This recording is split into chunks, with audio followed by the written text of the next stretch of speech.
Hello students, myself Dr. Nidhi Sharma, Associate Professor Department of Chemistry, Government College, Kota. आज का जो हमारा topic है वो है important terms used in coordination chemistry.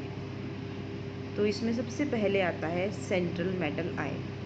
किसी कोऑर्डिनेशन एंटिटी में एक एटम या आयन जो एक निश्चित ज्यामिति में अन्य आयनों या मॉलिक्यूल्स के साथ जुड़े रहते हैं वो सेंट्रल मेटल एटम या आयन कहलाते हैं।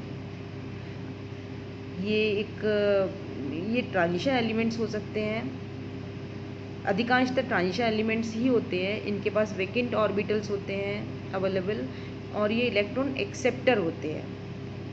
अब आप इसमें देखिए, क्रोमियम के चारों तरफ NH3 मॉलिक्यूल है और एक ये निश्चित ज्यामिति में है और निश्चित संख्या में भी है।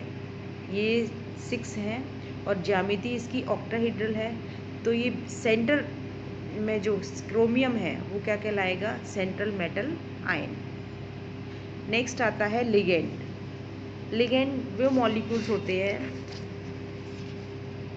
जो डायरेक्टली, मॉलिक्यूल्स हो सकते हैं, आयन भी हो सकते हैं, जो डायरेक्टली कोऑर्डिनेट बॉन्ड के द्वारा सेंट्रल मेटल एटम या आयन से जुड़े रहते हैं, लिगेंड्स कहलाते हैं। ये सिंपल आयन भी हो सकते हैं, for example chloride, bromide, iodide etcetera. और ये न्यूट्रल मॉलिक्यूल्स भी हो सकते हैं, जैसे NH3, वाटर। लार्ज मॉलिक्यूल्स भी हो सकते हैं, इथिलीन डाइअमीन, EDTA एट्सेट्रा। नेक्स्ट है coordination sphere. Coordination sphere square bracket के अंदर मेटल एटम या आयन जो एक निश्चित संख्या में अन्य आयन या मॉलिक्यूल्स के साथ जुड़ा रहता है, जैसे हेक्साएमीन, कोबाल्ट थर्ड आयन। थर्ड है तो ये क्या है? ये आयन के फॉर्म में है, कॉम्प्लेक्स आयन के फॉर्म में है, तो हम इसको क्या बोलेंगे? Coordination sphere. स्क्वायर ब्रैकेट के अंदर लिखा हुआ है ये और इसके ऊपर चार्ज लगा हुआ है, तो ये क्या हो गया? Coordination sphere. इसके बाद आता है कोऑर्डिनेशन नंबर। कोऑर्डिनेशन नंबर क्या होता है कि सेंट्रल मेटल एटम या आयन तथा लिगेंड के बीच बने हुए कोऑर्डिनेट बॉन्ड की कुल संख्या उस मेटल एटम या आयन की कोऑर्डिनेशन नंबर कहलाती है। इसके बाद आता है आयनाइजेशन स्फीयर। आयनाइजेशन स्फीयर जो है कॉम्प्लेक्स कंपाउंड का वह पार्ट है जो स्क्वायर ब्रैकेट के बाहर लिखा जाता है।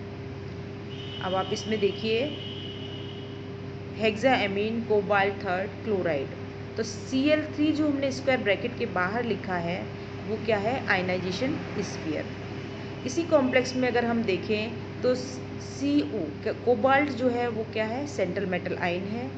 NH3 लिगेंड है और इसकी जो संख्या है 6, वो क्या हो गई? कोऑर्डिनेशन नंबर है।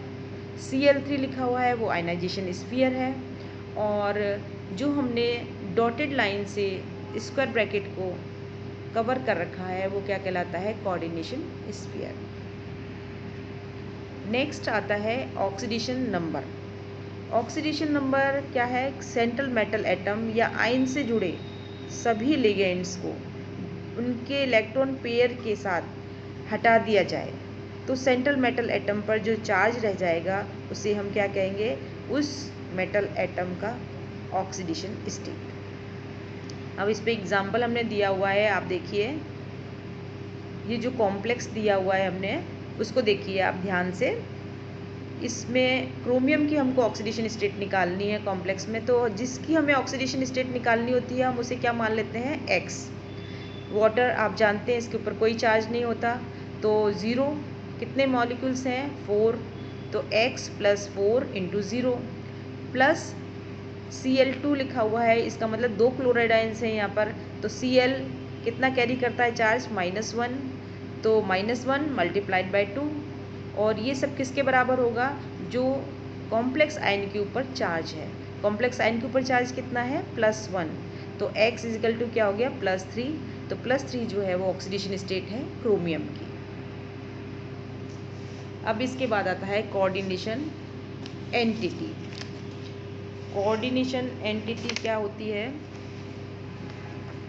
ये जो स्क्वायर ब्रैकेट, ये कोऑर्डिनेशन एंटिटी कॉम्प्लेक्स कंपाउंड का पार्ट है जो सेंट्रल मेटल एटम और आयन जो उसके सराउंडेड है, जो उसके सराउंडिंग में जो एटम और आयन है, फिक्स नंबर जो इससे जुड़े हुए हैं सेंट्रल मेटल एटम से।